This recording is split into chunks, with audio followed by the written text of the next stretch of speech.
guys, and welcome to Marissa's Kitchen. I wanted to get out a video review on the dessert I'm having for my snack today. It is a chocolate eclair cake. Oh my goodness. So this is actually a keto eclair cake. I happen to love the sugary eclair cake that has the graham crackers and pudding, and you frost it with chocolate frosting on top. That has to be one of my favorite all-time sugary desserts.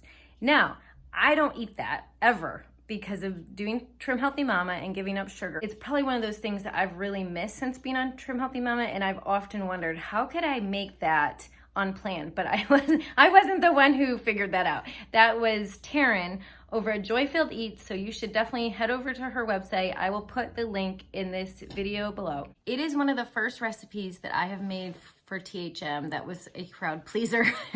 I have made a lot of Trim Healthy Mama recipes in my 9.5 years of doing Trim Healthy Mama.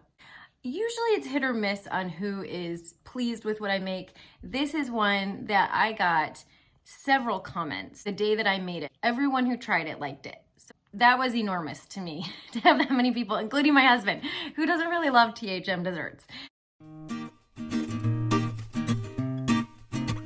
Taste is delicious. I would just give it 2 thumbs up, 5 stars for all the desserts that I've tried on THM. This has to be one of my favorite. The only thing I did change is I didn't have erythritol, which you need for the whipped cream layer. So I ended up using some monk fruit. What did I use? I used a Swerve powdered monk fruit and erythritol blend. So that may have made this sweeter than what Joy-Filled Eats is. I don't know, but I would definitely use it again. I thought that sweetener worked amazing and maybe even lended itself to having less of that stevia taste.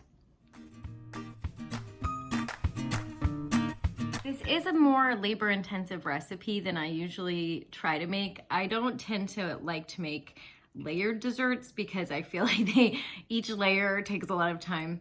But I find myself often on 4th of July or Memorial Day or those kind of Labor Day making these kind of desserts. For having layers, I felt like it wasn't as hard as some layered desserts that I've made, if that makes sense. The only difficult thing was I did have a hard time with the gelatin not getting completely incorporated and making like these little gelatinous balls. So that was the only downside, but they weren't noticeable the first day that people were eating it. As I've been eating it in the days following, I can find one every so often, but it doesn't gross me out, thankfully. I would love to try this again to see if I can figure out what I did wrong with that part. I feel like maybe I didn't have hot enough water to set that gelatin. That's like you add the gelatin to cold water first to let it bloom, and then you add hot water. And so I'm not sure what I did wrong, but it just didn't seem to work out. But it wasn't noticeable the first day, so that's fine. Graham crackers were not hard to make. You have to watch these really closely in the oven. My first batch did get a little too brown, but I still ended up using them. One thing about the graham crackers is that you're supposed to press it out between 2 layers of parchment paper. When I tried to lift the parchment paper, I was having problems with it kind of sticking to the parchment paper and not coming off.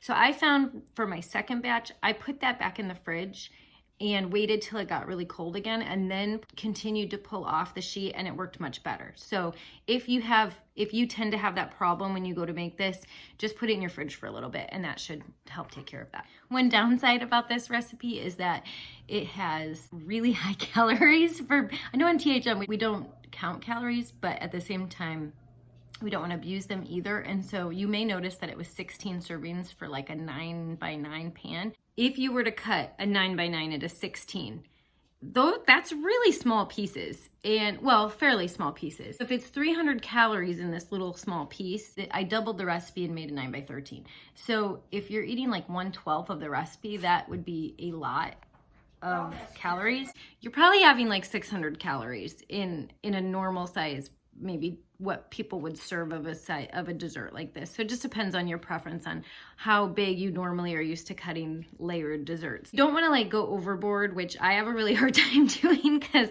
I have a sweet tooth, but it's just really, really high fat. I did try to get the 1/3 less fat cream cheese. My store was out of it, so I just made this with regular cream cheese. I think that would help cut some of those calories if you used 1/3 less fat. What else? The chocolate layer was really easy. I would say for a ganache, this was probably one of the best and easiest chocolate ganaches that I've made on THM. It came together really, like it just made a really smooth, really nice looking chocolate, and it was not hard to make at all. Okay, so the amount of time that it did take me was 2 hours start to finish, but I was, sometimes I have interruptions from my kids, so I often like to time recipes so that I can give you guys a better idea of how much time it will take you. I think first time making it, you're probably gonna need a couple hours with all the steps. If you're faster at these kind of things, then maybe it wouldn't take you as long, because you have to make the graham crackers and bake them and everything. It's just, like I said, it's a lot of different steps, but none of the steps were terribly complicated. Well, I think that's all I wanted to say, other than you definitely should try this dessert. I think it is just outstanding. Guys, I wanted to give you a little update. I made this a second time. I just made this recently, and I got a chance to try the gelatin mixture again. This time I didn't do as Taryn suggests, where I didn't sprinkle it over the cool water and let it sit for 5 minutes. I just incorporated it right away like I do when I'm making the miracle mousse. And then you add the hot water.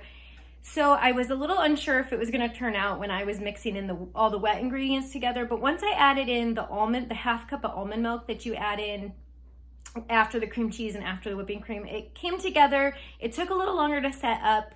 I didn't refrigerate it long enough before we actually had dessert, so it was still pretty not set, but by the next day it was perfect. I didn't have the problem with the little gelatin balls this time, so that was a relief.